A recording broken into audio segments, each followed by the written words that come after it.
Hello बच्चों, let's see the question. The question is which of the following is a chain growth polymer. हमें यहाँ पे चार options दे रखे हैं, हमसे पूछा है कि इनमें से कौन सा चेन ग्रोथ पॉलीमर है। तो चलिए इस क्वेश्चन का सॉल्यूशन देख लेते हैं। अगर हम बात करें इस क्वेश्चन के की कॉन्सेप्ट की, तो यहाँ पे की कॉन्सेप्ट क्या हो जाएगा, यहाँ पे की कॉन्सेप्ट हो जाएगा types of polymers. Types of polymers. देखिए, अगर हम पॉलीमर्स के टाइप्स की बात करें तो यहाँ पे पॉलीमर्स कितने टाइप्स के होते हैं? पॉलीमर्स होते हैं टू टाइप्स के। कौन कौन से होते हैं? देखिए, एक होते हैं नेचुरल और एक होते हैं सिंथेटिक। नेचुरल कौन से होते हैं? नेचुरल वो होते हैं जो हमें नेचर में पहले से प्रेजेंट होते हैं, और सिंथेटिक वो होते हैं जो मैन मेड होते हैं। सिंथेटिक मतलब हम बनाते हैं खुद से। क्लियर? अब देखिए, नेचुरल पॉलीमर्स की एक पहचान होती है। नेचुरल पॉलीमर्स क्या होते हैं? इनकी जो यूनिट्स होती हैं, इनकी जो मोनोमर यूनिट होती हैं, मोनोमर यूनिट्स जो होती हैं वो क्या होती हैं? फिक्स्ड होती हैं।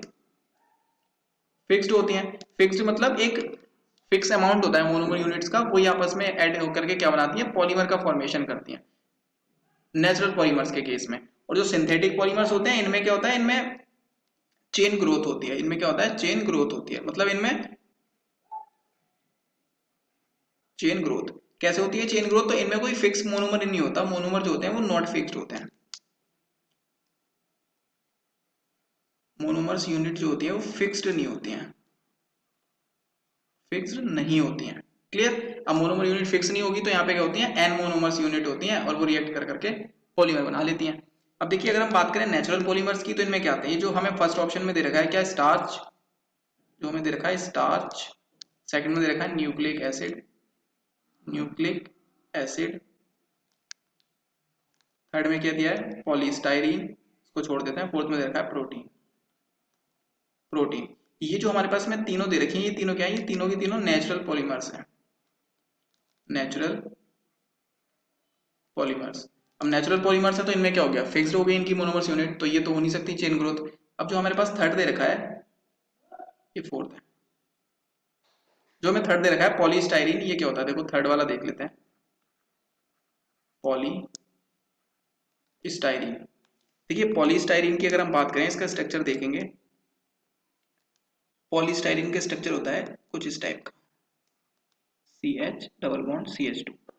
यहाँ पे अगर हम इसका क्या करवाते हैं? पॉलीमराइजेशन करवाते हैं। पॉलीमराइजेशन करवाने के लिए यहाँ पे होते हैं एन एन मॉलिक्यूल्स होते हैं।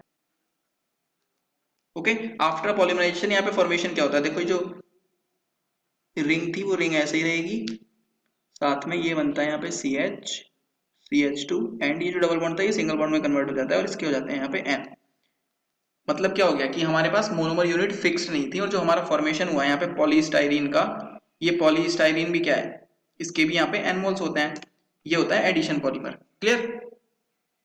तो देखिए, हमारे पास कौन सा हो गया चेन ग्रोथ पॉलीमर? यहाँ पे देखो, ये जो कार्बन की चेन है, ये कार्बन की चेन में क्या हुआ है? यहाँ पे ग्रोथ हुई है, और हमें नहीं पता कि ये कितने मोल्स थे यहाँ पे। क्लियर? मोल्स यहाँ पे फिक्स नहीं थे, तो यहाँ पे क्या हो गया? देखो, चेन ग्रोथ हो गई। यहाँ पे एक चेन थी और यहाँ पे कई सारी चेन्स बन गई। सो ये होता है चेन ग्रोथ पॉलीमर का एग्जांपल। तो हमारा कौन सा ऑप्शन करेक्ट हो जाएगा? यहाँ पे पॉलीमर करेक्ट, पॉलीस्टाइरीन करेक्ट हो जाएगा।